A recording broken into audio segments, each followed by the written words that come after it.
உலக பிரசித்தி பெற்ற புதுக்கோட்டை மாவட்டம் சித்தனவாசலில் சித்தனைவாசல் கோடை விழா இன்று துவக்கி வைக்கப்பட்டது. புதுக்கோட்டை மாவட்டம் இலுப்பூர் ஆர்டிஓ அக்பர் அலி, ஆட்சியரி நேர்முக உதவியாளர் பொதுப்பிரிவின் முருகேசன், மாவட்ட முதன்மை கல்வி அலுவலர் சண்முகம், முன்னாள் முதன்மை கல்வி அலுவலர் சத்தியமூர்த்தி, மாவட்ட சுற்றுலாத்துறை அதிகாரி உள்ளிட்ட அனைத்து துறை உயர் அதிகாரிகள் நிகழ்வில் பங்கேற்றனர். ஒவ்வொரு ஆண்டும் சித்தனவாசலில் சித்தனைவாசல் கோடை விழா நடைபெறுவது வழக்கம்.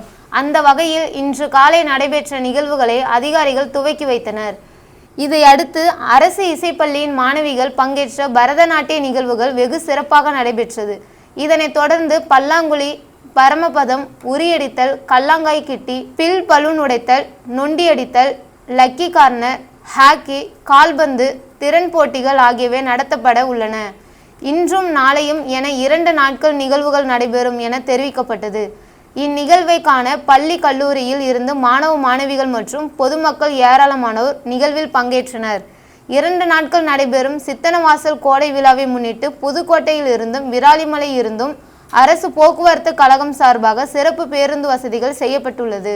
நம்முடைய மாணவ மாணவிகளுக்கு ஒரு களமாக அமைந்திருக்கிறது. இது போன்ற மக்களும் அனைத்து மாணவ மாணவிகளும் இதை நன்கு பயன்படுத்திக் கொள்ள வேண்டும் என்று கேட்டுக்கொண்டு வாய்ப்புக்கு நன்றி கூறி விடைபெறுகிறேன். நன்றி, வணக்கம்.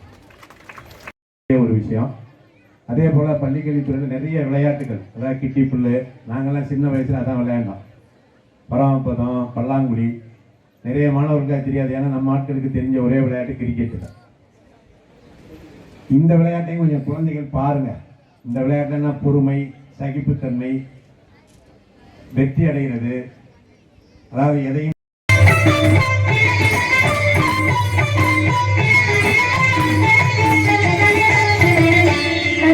தமிழே